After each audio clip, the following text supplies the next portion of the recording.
Hello बच्चों, I am your maths teacher professor CMACS अंकुश मोरे। आप सबके घर पर सही सलामत और खुश हो, इसी आशा के साथ हम आज का सेशन स्टार्ट करते हैं। Asawa brothers commerce junior college, concept based education, जहां सपने सच होते हैं।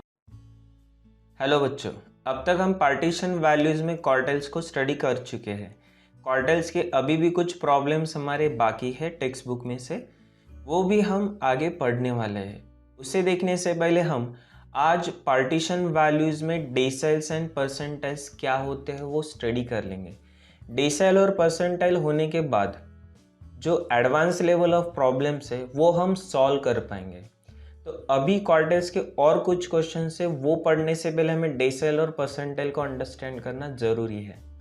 और जो फॉर्मूलेज हम ऑलरेडी क्वार्टाइल में पढ़ चुके हैं, बस उसी को यूज़ करके हमें डेसाइल और परसेंटाइल स्टडी करना है। तो फॉर्मूलेज पढ़ने में या फिर प्रॉब्लम्स को सॉल्व करने की जो टेक्निक्स होते हैं, स्टेप्स होते हैं, उसमें कुछ ज़्यादा चेंजेस नहीं, बहुत नॉमिनल चेंजेस हैं। वो आप देखोगे तो आपको फटाफट समझ में आ जाएगा। एक बार क्वार्टाइल अंडरस्टैंड हो गया तो डेसाइल और परसेंटाइल अंडरस्टैंड करना बहुत आसान होता है। So let's start. Deciles. Now decile क्या करता है? डेटा को 10 इक्वल पार्ट्स में डिवाइड करता है। ओके, ये तो हमें पता है अभी। Deciles are denoted by D1, D2, D3 and so on till D9। Quartile को जैसे हम Q से डिनोट करते हैं, उसी तरीके को डेसाइल से D से डिनोट किया जाता है। ठीक है, ये तो आसान है। लेकिन यहाँ पे जो नंबरिंग आप देख रहे हो वो देख सकते हो कि D1, 2, 3 टिल 9 तक है। क्वार्टाइल की भी कैसी थी? 1, 2, 3 तक थी। एग्जैक्टली पार्टीशन वैल्यूज कितने होते हैं? तो क्वार्टाइल्स अगर हम पूछते हैं तो क्वार्टाइल डिवाइड करता है 4 इक्वल पार्ट्स में, लेकिन होते 3 क्वार्टाइल्स है। डेसाइल 10 इक्वल पार्ट्स में डिवाइड करेगा, लेकिन टोटल नंबर ऑफ डेसाइल होते कितने हैं? 9। और सिमिलरली फॉर परसेंटाइल। सो एक टेबल आपको दिखेगा, quartile divides data in 4 equal parts and partition values कितने हैं क्वार्टाइल्स की? 3। आपको क्या करना है? 4 - 1 करना है, 3। डेसाइल के लिए 10 - 1 9। और परसेंटाइल 100 इक्वल पार्ट्स में डिवाइड करेंगे तो आपको कितने परसेंटाइल्स मिल सकते हैं, कितने पार्टीशन वैल्यूज मिल सकते हैं? तो 100 - 1 दैट इज 99 रहेंगे। Okay, now deciles for raw data. जैसे हमने क्वार्टाइल्स में raw data, ungroup data and group data, 3 अलग टाइप्स के डेटा में क्वार्टाइल्स को कैसे कैलकुलेट करना स्टडी किया, सेम पैटर्न में हम डेसाइल्स एंड परसेंटाइल को स्टडी करेंगे। हाँ, लेकिन डेसाइल एंड परसेंटाइल स्टडी करने में हमें ज़्यादा टाइम नहीं लगेगा, क्योंकि ऑलरेडी हम मल्टीपल बेसिक कंसेप्ट क्वार्टाइल्स में पढ़ चुके हैं। ओके, सो डेसाइल को कैलकुलेट कैसे करते हैं? तो D1 is equal to n+1/10th value. ना क्वार्टाइल में हमने 4 से डिवाइड किया था, डेसाइल में 10 से करना है और परसेंटाइल में 100 से करना है। ओके, D2 के लिए सेम n+1/10 मल्टीप्लाइड बाय 2। तो याद कैसे रखेंगे हम? डेसाइल में 10 से डिवाइड होगा, राइट, और मल्टीप्लाई किससे करना है? 2 से करना है। अगर D2 पूछा है तो 2 से करेंगे, D3 से पूछा है तो 3 से करेंगे, D4 पूछा है तो 4 से करेंगे। तो हमें सारे फॉर्मूलेज को लर्न नहीं करना है, जो क्वार्टाइल में हम ऑलरेडी कर चुके, बस वही, बस इतना याद रखना है कि डेसाइल है तो 10 से डिवाइड करेंगे और मल्टीप्लाई किससे करना है? तो जो पूछा है उससे करेंगे। सिमिलरली D3 का क्या फॉर्मूला हो सकता है, गेस कर सकते हो? ओके, देखो, ट्राई करके देखो। n+1/10 और मल्टीप्लाइड बाय 3 रहेगा, करेक्ट। D7 के लिए क्या हो सकता है? n+1/10 multiplied by 7th value, या फिर आप 7 × n+1/10 भी कह सकते हो। और D9 का क्या हो सकता है? चलो फटाफट गेस करो, क्या रहेगा? 9 × n+1/10th वैल्यू। ओके, देखो ये हो गया। तो डेसाइल का फॉर्मूला भी बहुत आसान है। आपको D1 से D9 तक कोई भी फॉर्मूला पूछते तो आप इस तरीके से सॉल्व कर सकते हो। मैंने बस एग्जाम्पल के लिए 5 डेसाइल्स को लिया है, इसमें D4, D5, D6 है। सिमिलर पैटर्न में हम फाइंड आउट कर सकते हैं। Okay, now percentile, percentile which divides data in equal 100 parts. Denote कैसे करेंगे, तो P1, P2, P3 ऐसा P99 और P99 तक। Okay, so total percentile 100 parts में डेटा डिवाइड करेगा, लेकिन परसेंटाइल वैल्यूज अगर आपको पूछेंगे नंबर ऑफ पार्टीशन वैल्यूज कितने, तो वो रहेगा 99, 100 माइनस 1। ये हम ऑलरेडी देख चुके हैं। ओके, अब इसे कैलकुलेट कैसा करना है, चलो गेस करो। क्वार्टाइल में 4 से डिवाइड किया था, डेसाइल में 10 से डिवाइड किया था, परसेंटाइल में किस से डिवाइड करेंगे, यस 100 से डिवाइड करेंगे। सो n+1/100th value. Now next step क्या रहेगी, n+1/100 मल्टीप्लाइड बाय P2 के लिए 2 से मल्टीप्लाई करना है, करेक्ट। अब P25 के लिए क्या करेंगे, n+1/100 multiplied by 25, right. P84 के लिए क्या करेंगे, n+1/100 multiplied by 84th value. And P99 के लिए क्या रहेगा, n+1/100 multiplied by 99th value, correct. तो यहाँ पे हमारा क्या होता है, डेसाइल एंड परसेंटाइल का जो रॉ डेटा है उसके फॉर्मूले कंप्लीट होते हैं। देखो फॉर्मूले बहुत आसान है, क्वार्टाइल समझ गया तो सब कुछ समझ गया। ओके, नेक्स्ट सेशन में तो हम इसके आगे के फॉर्मूलेज में भी सिमिलैरिटीज वो भी देखने वाले हैं। तो अभी हम क्या करते हैं, रॉ डेटा के ऊपर कुछ प्रॉब्लम्स को सॉल्व करते हैं। सो फर्स्ट क्वेश्चन जो हमें सॉल्व करना है वो टेक्स्ट बुक पेज नंबर 9 में से सॉल्व एग्जाम्पल नंबर 1। यह है find 3rd decyl and 70th percentile for the following data. कि डेटा अवेलेबल है हमारे सामने, 3rd decyl and 70th percentile find out करना है। ओके, स्टेप्स क्या रहेंगे, फर्स्ट असेंडिंग ऑर्डर में डेटा को अरेंज कर दो। चलो असेंडिंग ऑर्डर। ना स्मॉलेस्ट वैल्यू क्या है, 169, देन 225, then 289, next 324, 325, 324, 325, आगे 400, 625, 400, 625, then 729, 784,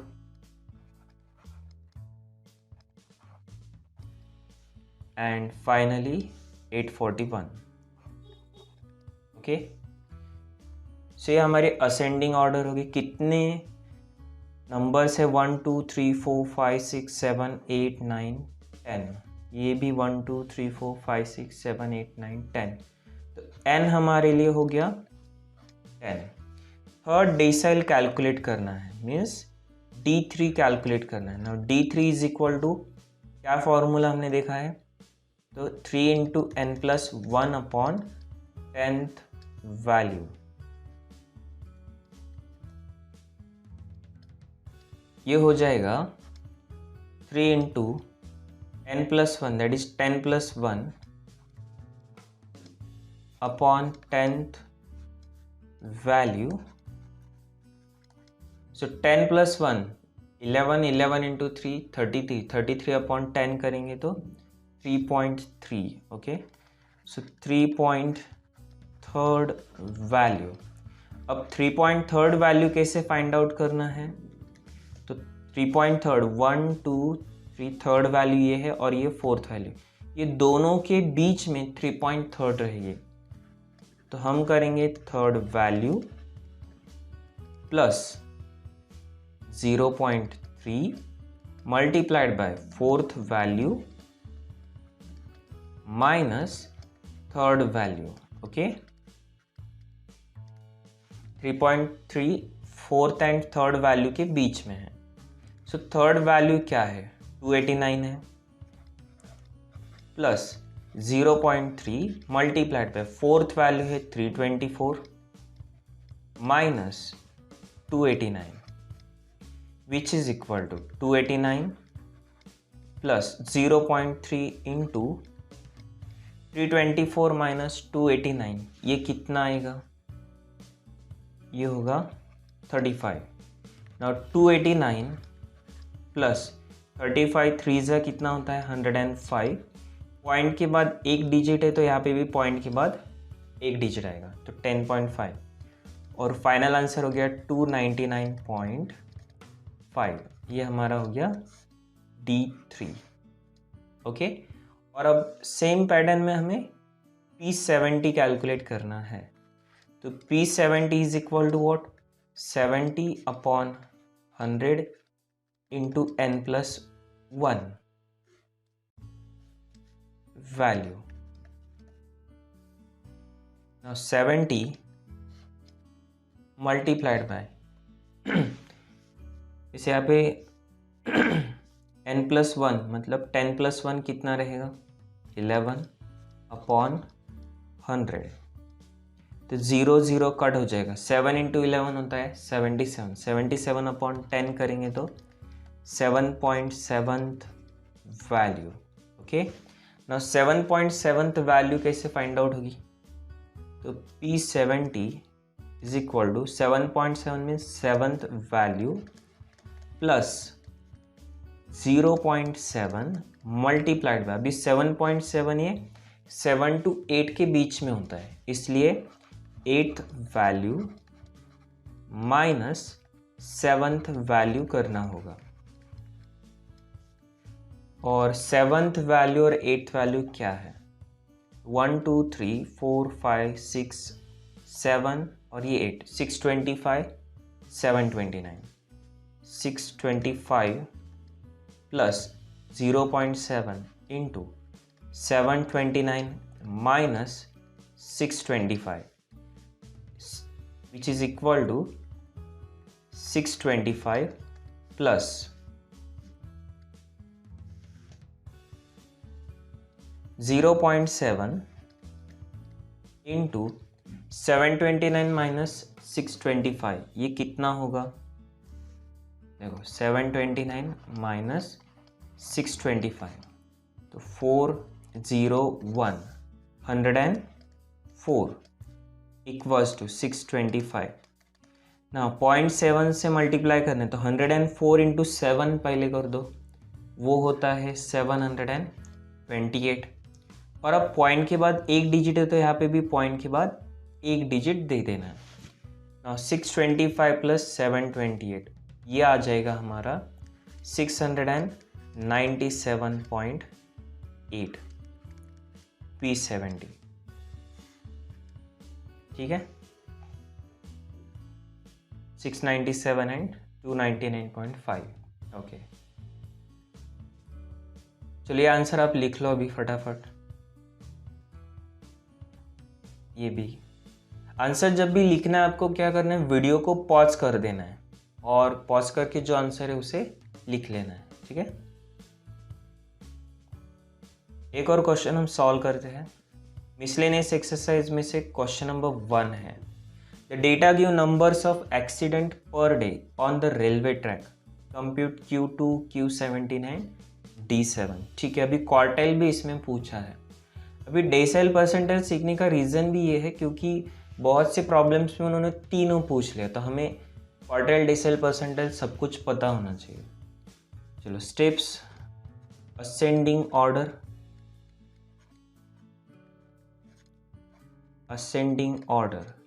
which is equal to 1 then 2 कितने टाइम्स है 1 2 3 4 टाइम्स 2 है तो 2 2 2 2 देन 3 देखते हैं 1 2 3 4 5 3 3 3 3 3 नेक्स्ट 4 कितने टाइम्स है 1 2 3 4 4 4 एंड देन 5 कितने टाइम्स है तो 1 time 5 and then 6 so 1 2 3 4 5 6 7 8 9 10 11 12 13 14 15 digits है हमारे सामने, n इज 15। Q2 कैलकुलेट करना है, तो Q2 is equal to 2 into n plus 1 upon fourth value, which is equal to 2 into n plus 1 means 15 plus 1 upon fourth value. Now 15 plus 1 होता है 16, 16 into 2 32, 32 upon 4 करेंगे तो 8, 8th value. Now 8th value कौन सी है? 1 2 3 4 5 6 7 8 3, Q2 हमारे लिए आ गया 3। Similarly हम फाइंड आउट कर लेंगे Q17 नहीं होना चाहिए था, ये P17 होना चाहिए। P17 हम फाइंड आउट कर लेते हैं, तो P17 is equal to what? 17 into n plus 1 upon 100th value, which is equal to 17 into 15 plus 1 upon 100th value. Now 17 plus 17 into 16 कितना होगा अगर हम करते तो 16 5 जा 80 होता है, 16 6 जा एंड 16 7 जा 112, 16 1 जा 16 प्लस 11 ये हो जाएगा 27, 272 अपॉन 100 अगर हम करते हैं तो 2.72 वैल्यू, ठीक है। नाउ 2.72 वैल्यू कहाँ पर रहेगी? वो 1 2 3, ये 2 और 3 सॉरी यहाँ पे ये 2 और 2 के बीच में रहेगी, सेकेंड एंड थर्ड वैल्यू के बीच में। तो P17 हमारे लिए हो जाएगा second value plus 0.72 multiplied by third value minus second value, okay. और अब सेकेंड वैल्यू क्या है? तो 2 एंड थर्ड वैल्यू भी 2 है, तो 2 plus 0.72 multiplied by third value 2, second value 2, 2 minus 2 ये हो जाएगा 0, 0 से मल्टीप्लाई करेंगे तो 0 ही आएगा, प्लस 2 करेंगे तो वही। तो P17 हमें मिल गया विच इज 2। और अब फाइंड आउट करना है D7, तो D7 is equal to 7 into n plus 1 upon 10th value, which is equal to 7 into 10 plus 1, that is 15 plus 1 upon 10th value, okay। और अब 15 plus 1 16, 16 into 7 कितना होता है? अभी हमने देखा था 112, 112 अपॉन 10 करेंगे तो 112 अपॉन 10th वैल्यू क्या हो जाएगी? ये 11 point second value, okay, which is equal to 11th value plus 0.2 into, अब 11.2 ये 11th एंड 12th के बीच में रहेगी, इसलिए हम करेंगे 12th value minus 11th value. So 11th value कितनी है? 1 2 3 4 5 6 7 8 9 10 11 12, दोनों 4 4 ही, 11th भी एंड 12th भी। तो 4 plus 0.2 multiplied by 4 minus 4, 4 plus 4 minus 4 0, 0 into 0.2 0, और D7 हमें मिल गया 4, ठीक है। सो Q2 B17 एंड D7 ये हमारा आ गया। चलो, आपको 2 क्वेश्चन सेल्फ स्टडी के लिए रहेंगे, 1 एंड 2। चलो मैं आपको रेफरेंस के लिए दिखा देता हूँ एक्सरसाइज में से ये 2 क्वेश्चन। ओके, आप चाहो तो वीडियो पॉज करके ये 2 क्वेश्चन को अभी लिख लो इमीडिएटली, और इसका आंसर रहेगा ये। सो आज के लिए इतना ही। नेक्स्ट लेक्चर में हम जल्दी मिलेंगे। Till then stay home, stay safe. Thank you.